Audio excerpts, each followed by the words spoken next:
لو مساحيق الغسيل غالية والبرسيل الجل غالي، احنا مش هنقف، لازم نعمله في البيت بمكونات بسيطة وموجودة في كل بيت. حتى لو اشترينا المكونات دي هتبقى سعرها معقول وعلى قد ايدينا ومش غالية خالص، بس هتدينا نظافة من الاخر، ونظافة جامدة جدا وكمية حلوة. لو اشتريناها هتبقى سعرها عالي قوي.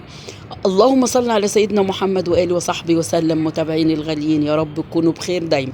تعالوا نصلي على الرسول ونسمي بسم الله، واقول لكم انا عملت البرسيل الجل القوي الجبار ده ازاي. عندي هنا الصابون الصلب ده، الصابون البلدي انا عاملاه. تقدروا تشوفوا الفيديو بتاعه على القناة. اقول لكم برضو انا عاملاه من ايه عشان تعرفوا ان كل المكونات اللي انا عاملة بيها البرسيل ده النهاردة جامدة جدا. انا عاملاه طبعا من الزيت المستعمل، حاطه فيه بطاس، حاطه فيه كربوناتو، حاطه فيه ملح ليمون، حاطه فيه زهره بيضه، حاطه فيه فانيش.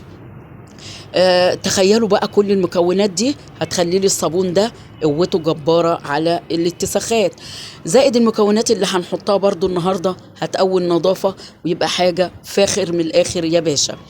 تعالوا اقول لكم بقى، انا خدت صابونتين من الصابون البلدي، بشرتهم ونزلت عليهم رتل من الميه المغليه. الفيديو ده الحته دي اتحذفت ومش عارفه اتحذفت ازاي. طبعا انا بشرتهم، يعني الصابونتين هو وزنهم 400 جرام. نزلت عليهم رتل ميه مغليه وقعدت ادوب فيهم لما دابوا خالص زي ما انتم شايفين كده، وبقى ما فيهوش اي تكتلات.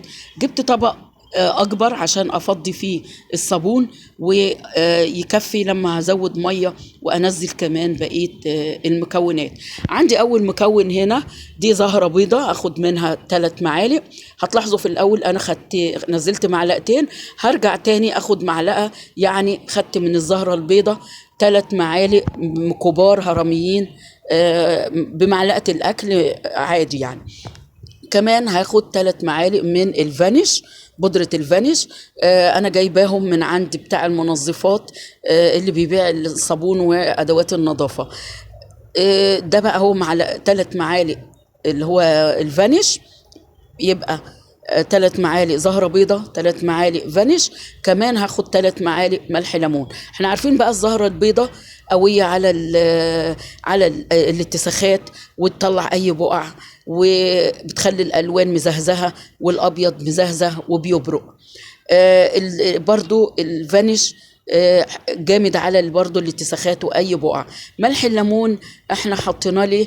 عشان يمنع لي الرغوه، لان هستخدم البرسيل ده للغساله الاوتوماتيك، فانا عايزه امنع الرغوه او اقلل الرغوه بصوا بقدر المستطاع. فانا خدت 3 معالق ملح ليمون، هقلبهم شويه حلوين كده. بصوا هيبتدي، انا تلاحظوا ان هو ابتدى يتقل كمان. هبتدي بعد كده، بس هقلب شوية الأول. هتلاقوا المكونات دي ابتدت تتقل مع بعض. هنزل كمان عليهم معلقة ملح الطعام. فايدة ملح الطعام كمعقم للبرسيل، لأن طبعا احنا مش مستخدمين مادة حافظة ولا معقم للبرسيل، فالملح، معلقة الملح هتدينا تعقيم للبرسيل. هنزل كمان دول 3/4 كوباية من مسحوق الغسيل البودر. هقلب كده. لو انت لحد دلوقتي لو هتستخدميه كده حلو قوي قوي قوي. انا لسه هضيف له اضافات تانية، بس هقلبه الاول كده. هتلاحظوا ان هو ابتدى يتقل. كل ما تحطي مكونات وتقلبي، اهم حاجه التقليب، هتلاقوه بيتقل معاكم. هقلب شويه كده حلوين. بعد كده هبتدي بقى انزل اضافه كمان. كنت انا عامله برسيل جل، باقي منه شويه دول في الازازه، فانا نزلتهم كده على قلت ايه استفاد بيهم ما دام انا بعمل جديد. انا حطيت نزلت جي كوبايه، وادي كمان كوبايه اهو. واللي باقي يعني ممكن هيجي كمان كوبايه. حوالي نزلت حوالي كده 3 كوبايات من البرسيل الجل اللي هو كان عندي اصلا، برضو انا عاملاه. تقدروا تشوفوا الفيديو بتاعه على القناه.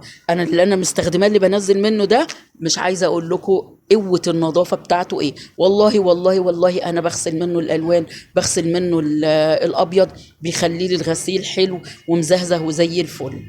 لان زي ما قلت لكم المكونات الحلوه اللي بنحطها الكتيره دي بتبقى جامده كده على الغسيل، على الاتساخات اللي في الغسيل، وبتخليهولي ينضف ويبقى مزهزه وحلو.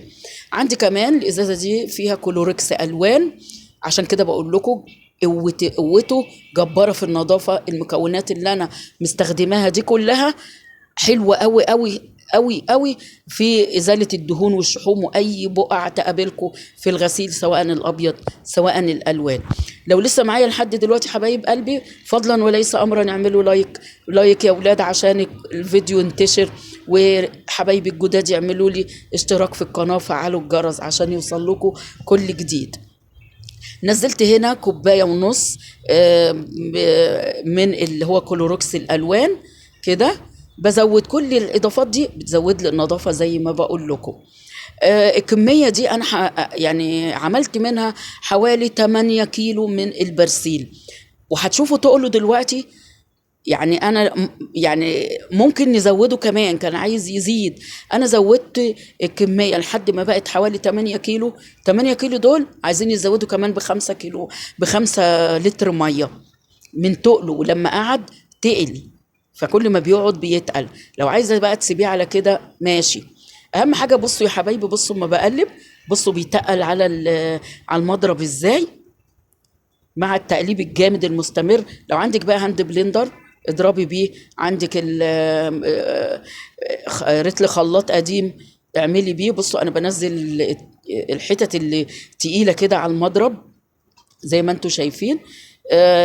المهم تفضلي تضربي فيه لحد ما تفك اي تكتلات، وكل ما بتضربي بيتقل زي ما انتم شايفين. بصوا انا لسه ما حطيتش ميه، انا سبته حوالي نص ساعه كده، وحتى كمان خدت منه شويه ورحت غسلت مواعين كانت في الحوض، رجعت لقيته تقل بالطريقه اللي انتم شايفينها دي.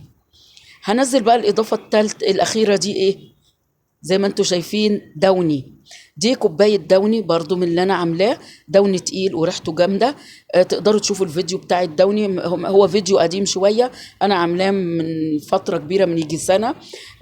بس طلع تقيل قوي ومركز، ان كنت جايبه مكونات تعمل يعني حوالي يعني مكونات كتيره جدا. انا نسيت ورحت حطها مره واحده، عملت لي اكتر من 40 رتل دوني مركز وتقيل، لان بدل ما كنت عايزه اخدها اقسمهم واعملهم على 4 مرات، نسيت ونزلت المكونات كلها مره واحده، فقعد عندي بقاله سنه. الدوني تقيل وقوي وريحته جامده، وبخفه بميه كمان لما اجي استخدمه. خدت منه كوبايه زي ما قلت لكم وحطيتها عليهم برضو عشان نزود يعني النظافه، ويخلي الغسيل ناعم كده ومزهزه وحلو. بسم الله ما شاء الله تبارك الله لا قوة إلا بالله. ما تنسوش اللايك حبايب قلبي زي ما قلت لكم، ودعمكم ليا يعني بيخليني كده، يديني دفعة ان اعمل فيديوهات جديدة. هنا بقى ابتديت ان انا شفتوا تقل ازاي. ابتديت ان انا بقى ازوده ميه. انا هامله لحد الطبق، اخر الطبق كده هيبقى حوالي اكتر كمان من 8 كيلو، وهتشوفوا تقله. وانا سبته لتاني يوم، يعني انا سبت المكونات دي البرسيل ده في الطبق لتاني يوم، لقيته تقل قوي قوي. بس بصراحه انا عبيته، كنت صورت خلاص الفيديو، فما صورتش بقى الحته دي لما تقل قوي. انتوا جربوا بالمقادير والطريقه دي، هتشوفوا بنفسكم ان هو بيتقل قد ايه. بصوا حبايب قلبي، بصوا تقيل ازاي. ولما قعد لتاني يوم تقل، انا لسه هزوده ميه. انا كده كنت عامله مزوده الميه لحد اخر الطبق زي ما انتوا شايفين تقيل ازاي وحلو. ينفع بقى تغسلي منه سجاجيد، تاخدي منه شويه كده وتمسحي الارضيات، الحمام، السيراميك. البرسيل ده يعني متعدد كمان الاستخدامات، تقدري كمان تغسلي يعني حلو قوي في الغسيل، وامن على الغساله الاوتوماتيك، لان احنا زي ما قلت لكم حاطين له ملح ليمون عشان يمنع الرغوه او يقللها جامد. انا عبيته بقى تاني يوم على تقله كده، وباخد منه بالمج احط اهو شفتوا ابتديت ازود ميه. باخد منه يا دوبك كده مج الشاي واحطه على الغساله، بيبقى يعني مفيش رغوه، بس نظافته جامده، نظافته حلوه قوي، والدوني مديله ريحه حلوه. انا هقعد بقى كده ازود الميه لما هيبقوا اكتر من 8 لتر. جربوا بقى وشوفوا مكونات بسيطة اهي. حتى لو كلفتنا ما كلفتناش حاجة تقريبا، حتى لو كلفتنا 25 30 جنيه حاجات من عندي العطار، مع ان يعني كانت اقل من كده بكتير. هتعملي منهم كذا مرة. جربوا وقولي لي رأيكم في التعليقات. مع السلامة.